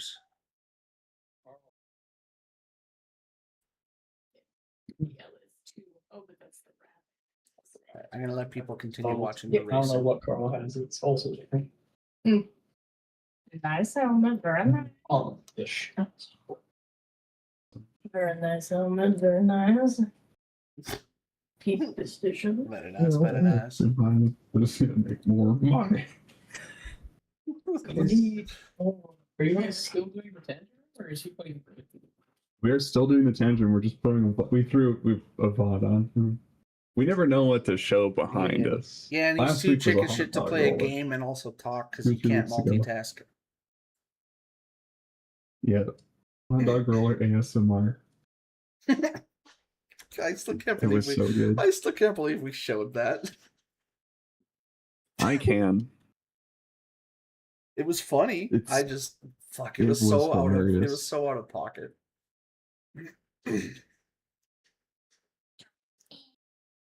Alright, but we've been trying for the better part of 3 weeks now. Do you want to run through the pros and cons of wedding industry before we leave for tonight, or are we going to push it off for another week? To the yard. Mm. Or I don't know. We're into it.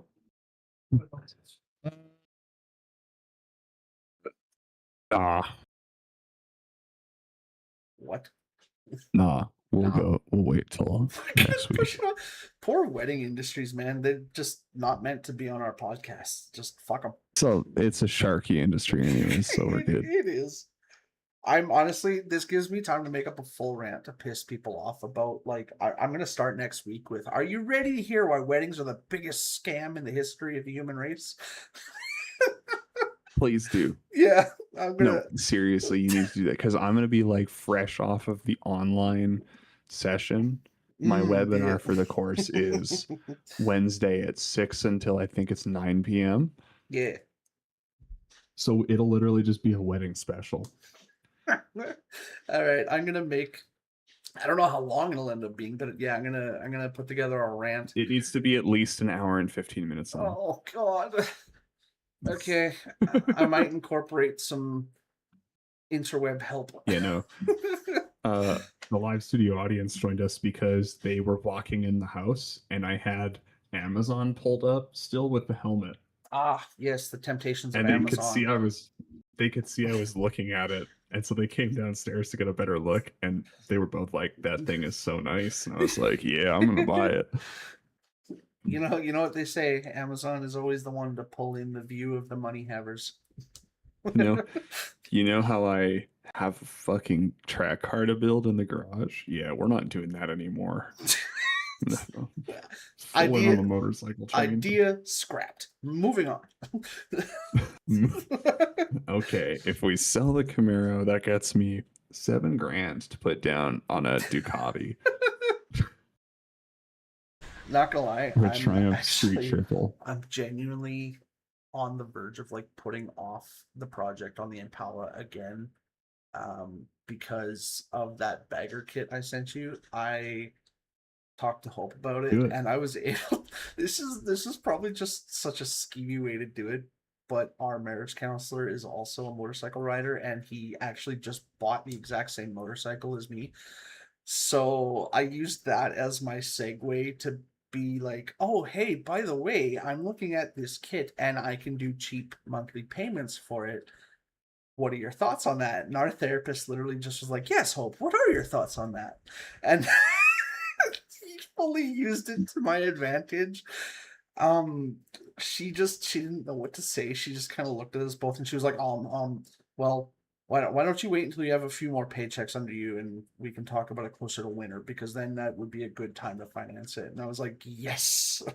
So there's a good chance I'm going to be putting that off to get the bike kit done over the winter. So I feel like that could be a fun project to do. Also, funny enough, the red Honda VTX that me and Brad both sent you when you first started talking seriously, that's the bike he bought.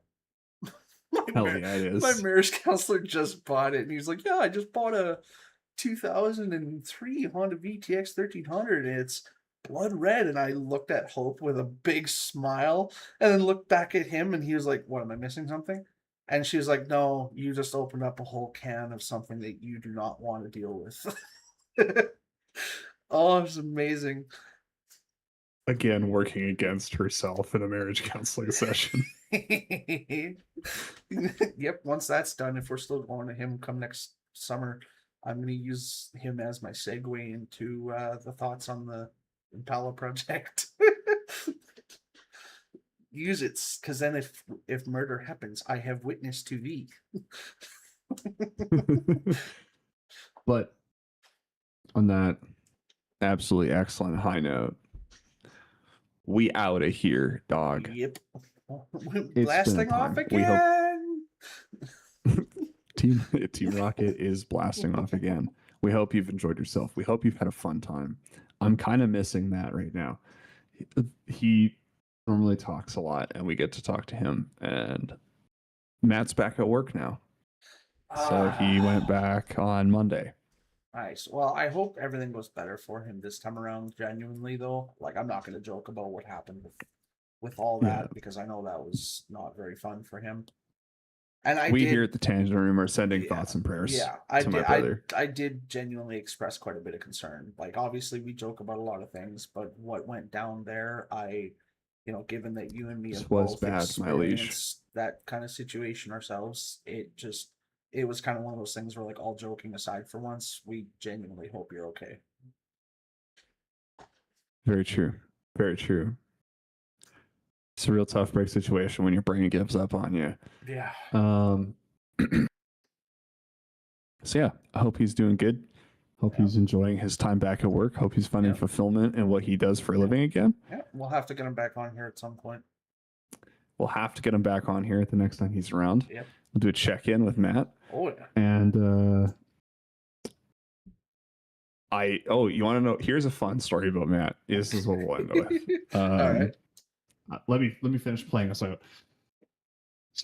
So if you've enjoyed what you're listening to here on the radio waves or in the view box, however you're ingesting this RJCWW. delightful content, here at twitch.tv/Sergeant Cobra Every 98 time, I or fucking hate you. youtube.com/@Sergeant Cobra.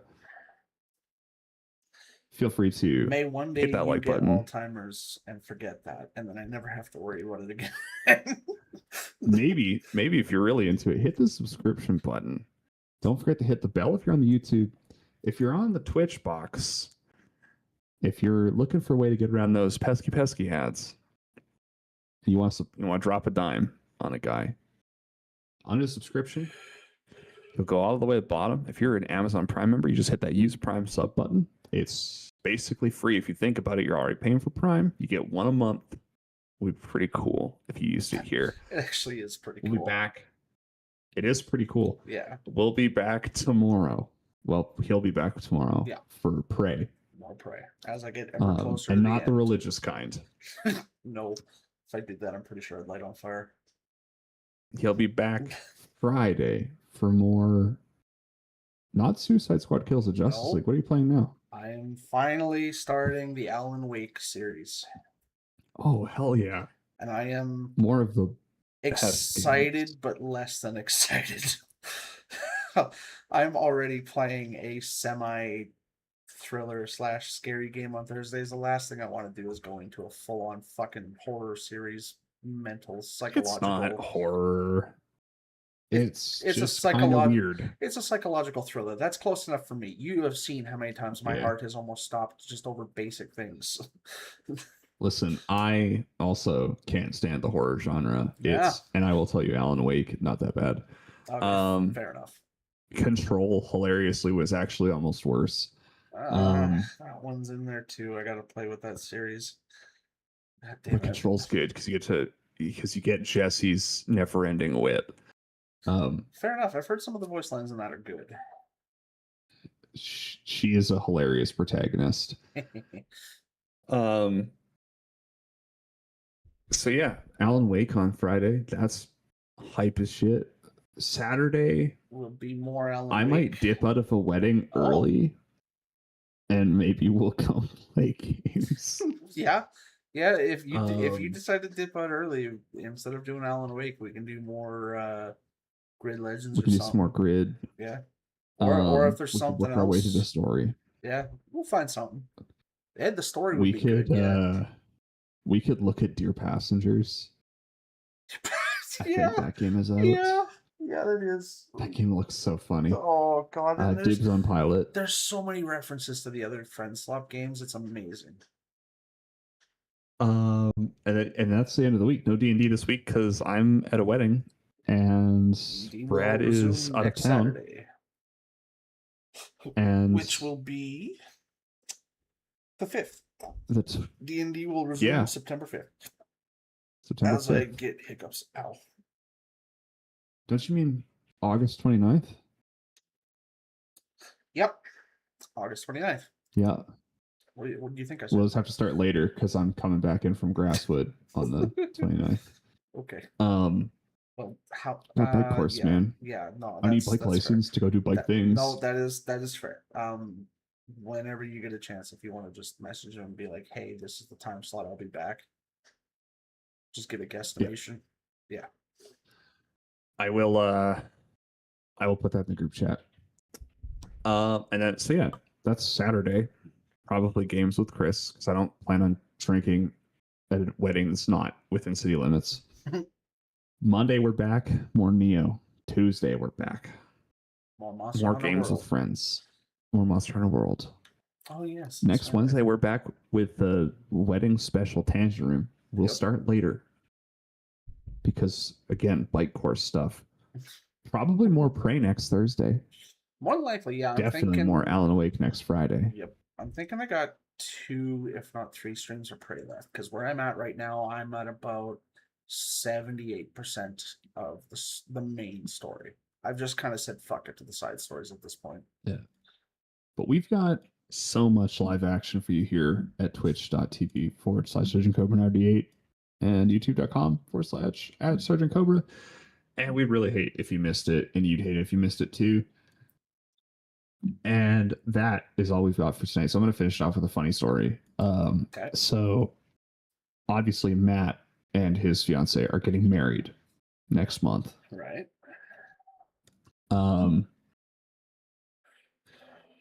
And so I get added to a random group chat on Snapchat like last night. Yeah. I was at a friend's house helping him work on his truck, Uh-huh. and it's Matt's buddy Eric and my Right. youngest brother Sean. Yep. And I know Eric is Matt's best man, Right. which is cool. Like they're literally Yeah. lifelong friends. To be expected. Not feeling slighted on that one at all. Jesus. I've known him longer, goddammit. But like whatever, it is what it is. It's his choice, and I'm genuinely I'm not upset about it.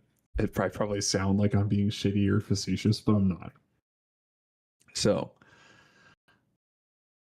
I get added to this group chat, and they start talking in it, and I'm like, what are they even talking about? Yeah. And they're talking about planning Matt's bachelor party, and I'm like, hey yes. fellas, That always goes great.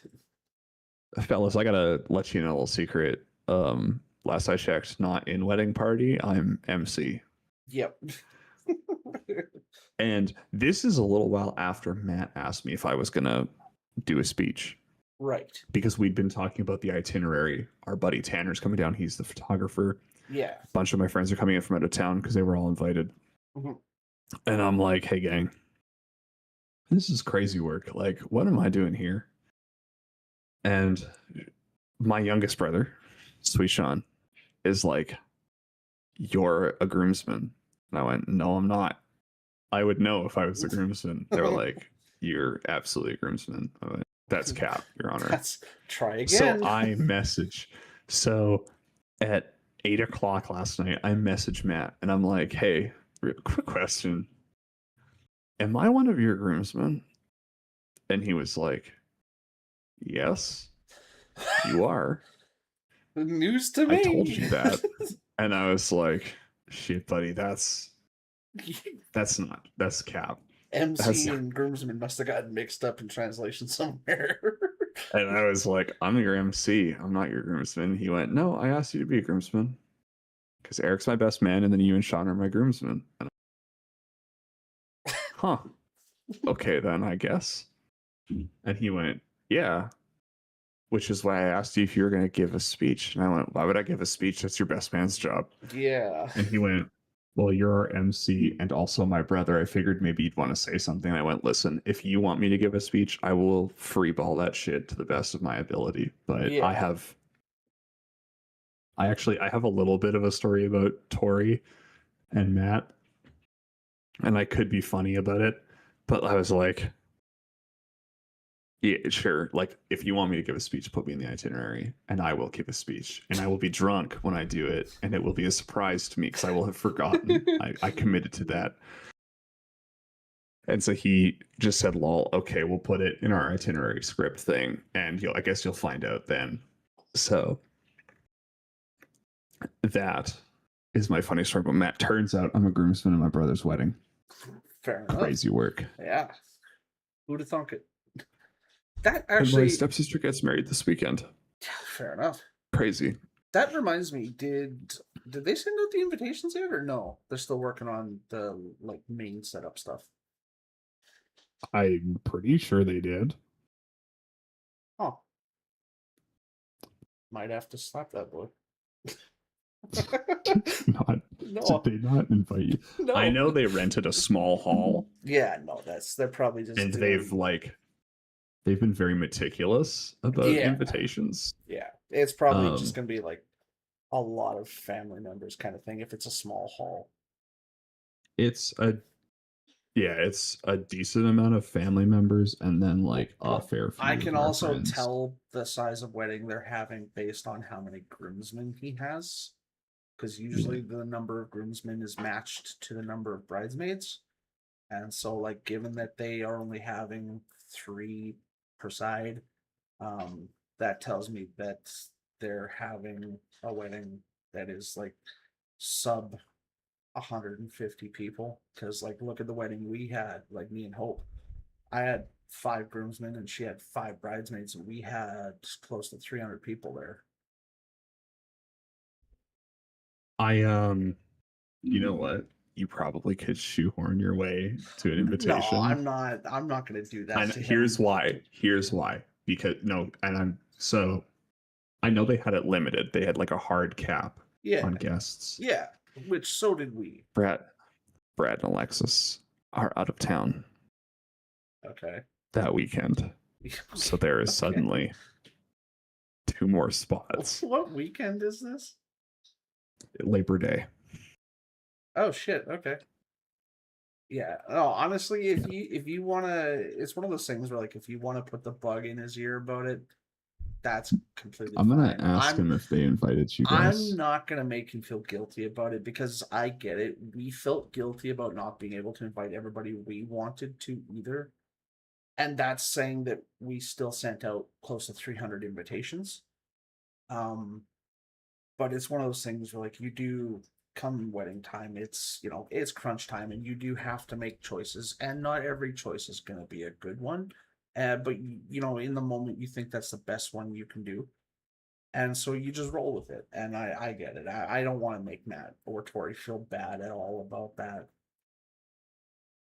especially if they're trying to focus on just like close family and like really close friends, because I know for all intents and purposes I have not made it into that category of Matt's life yet. I like that you're a man of many hopes, and I really appreciate that. That sounded shitty.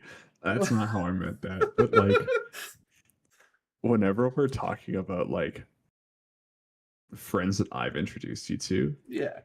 it's like I'm gonna be their friend. They're gonna want to be my friend. It's coming. And I love that, like, absolutely positive, I've got this go-getter attitude. It's genuinely so good. There's like a fun level of ego mixed with knowing like not only do I know I'm cool, but I know people want to be friends with me. And that's why they should follow and subscribe to the Twitch and the YouTube. I know it. It's just gonna take time. Let me grow on you a little bit. Let me speak in your ear. Let me grow on you like a fungus. Let me become that vestigial twin you always wanted. Oh man. And with that, I've been Chris and he's Will. Thanks for Yep. listening to the Tangent Room. We'll catch you on the next one. It's dark as shit down in this basement. It is. I can barely see you. It's so dark. That's why I had Amazon open for so long. It was lighting up my Yeah, face. well, you went from barely being able to be seen to be whitewashed, dude. It's so Yeah. bad. But yes, It doesn't take much to whitewash me. I'm a cracker. no fucking mayonnaise. Mayonnaise. We're I'm a gonna, yep, honky. we're gonna let you fade into the abyss now and go to sleep. So we're gonna end Love you, there. bye. Love you. Bye.